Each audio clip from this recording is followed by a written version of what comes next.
Hey,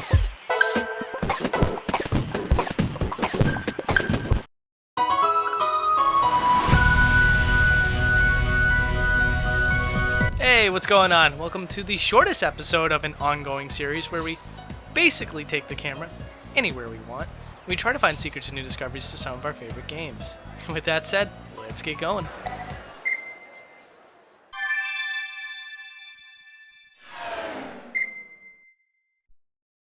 So, Wii Sports. Yeah, I gotta admit, I wasn't very sure about this one. A lot of fans wanted me to do this episode, but I'm thinking to myself, there's really not a whole lot to Wii Sports for me to actually cover.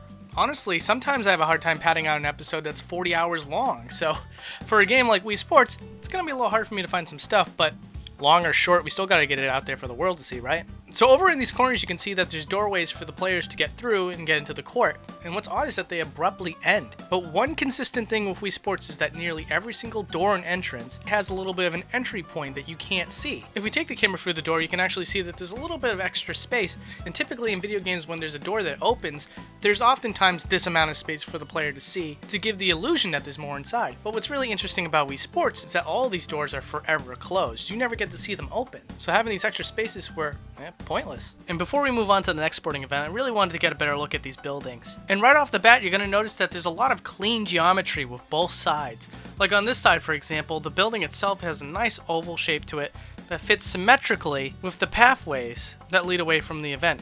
Now, unlike a game like Pokemon Gales of Darkness, the developers of Wii Sports knew they didn't have to put in much into the environment because the camera is fixed and so close on all the characters and where it should be, the tennis court. And because of that, they were able to get away with things like making the reflection on the glass the same image for every single pane. I mean, if you notice, you'll see that it's just a bunch of green grass with one single tree. But they put the detail into what really mattered, which is just a variety of buildings on both sides. And with this particular side, we got an L-shaped building, and with a path dividing it, a circular building. Well, more hexagonal for you sticklers out there.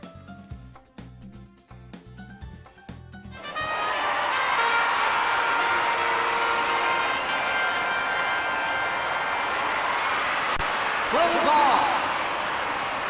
Now there's even less to show for the baseball area than there is for the tennis area, so we won't be hanging out here too long, but one detail struck out to me, and that was the announcer box. See, now it shows a reflection, much like how the buildings had in the last scene. However, if we take the camera through the glass, you can see that the reflection is not coming off the glass itself, but actually a separate texture behind the glass. And behind the baseball field, there is a legitimate circular building, which I guess is important that I made that distinction in the last scene, because right near this building is the hexagonal building from the tennis area. So one last detail that's really odd about the baseball area is that the void for some reason is a nice grassy green. Very strange, especially when you consider the fact that no other area in the game uses this color.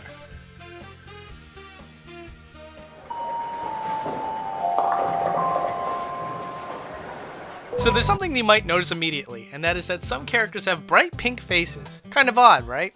Well, the reason for that is because I took away the texture that is just a character's skin tone. And apparently, if you remove skin tone textures from the Mii's faces, what you'll find underneath is a bright pink base. There's a good chance that the developers didn't go with white because it could just blended in with some of the lighter skin tones. And the bowling balls that are in the background use that same technique that was used in Majora's Mask with the shark. It's just a pseudo 3D. It's really more of a texture that's just kind of bent to have a somewhat 3D image. And what about further in the back? Is there anything really interesting? Well, not really. What you're gonna find is a vending machine with not much detail to it, and a trash can as well, and you could see this by playing the game normally. And to the right of that is a service desk with absolutely no details whatsoever. So it's a generally boring background. And when you consider the lack of detail here, it's kind of interesting to find out that this is the only mini game in the whole disc that uses any sort of culling. So when you start the game, it shows you everything in the background, but when you actually start playing, all the background elements are culled. And as for the pins themselves, well, nothing particularly interesting, but of course we gotta get it out there to make sure that everybody knows. Once the pins are knocked down, they do get shoved a little bit by the in-game machinery, but after that, they just disappear.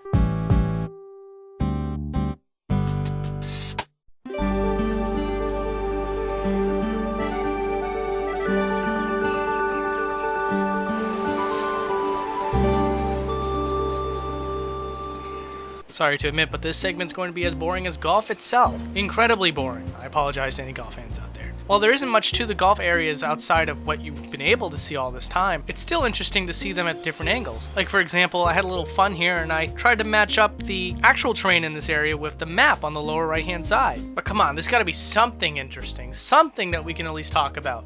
Well, it's not much, but if you hit a golf ball into the water, you do find out that the golf ball does sink, which due to the fact that the water is opaque in this game, you'd never be able to see that.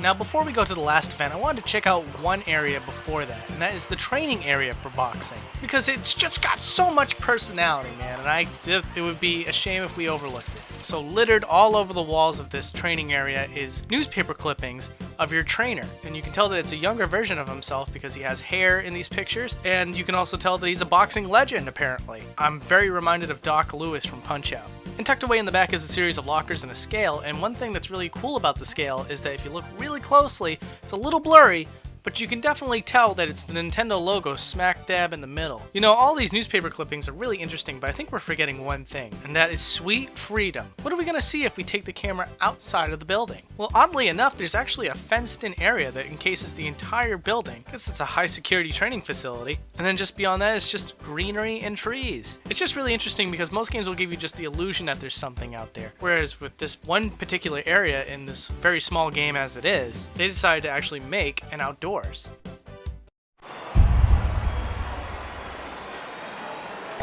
And finally, we are at the last Wii Sports event, boxing. So there isn't too much to say about boxing. I will say one thing. They put a lot of detail into the ceiling area, when by all accounts it's completely unnecessary. When you consider the fact that the Wii is a standard definition console, how high up a ceiling like a stadium event is in general, and the amount of lighting that is of course not on the ceiling itself, but also obstructed by the hanging lights that are typically in a boxing arena. It just makes no sense why they would make a multi-polygonal ceiling with high-res textures. It's crazy!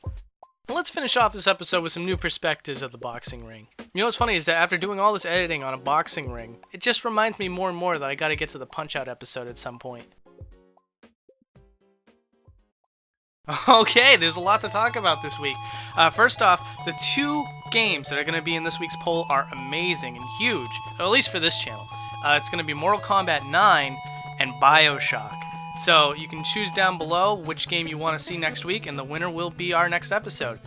And if you want to buy a Boundary Break t-shirt, you finally can. Sorta. So it was actually really hard to find a distributor that would actually sell a lavender shirt.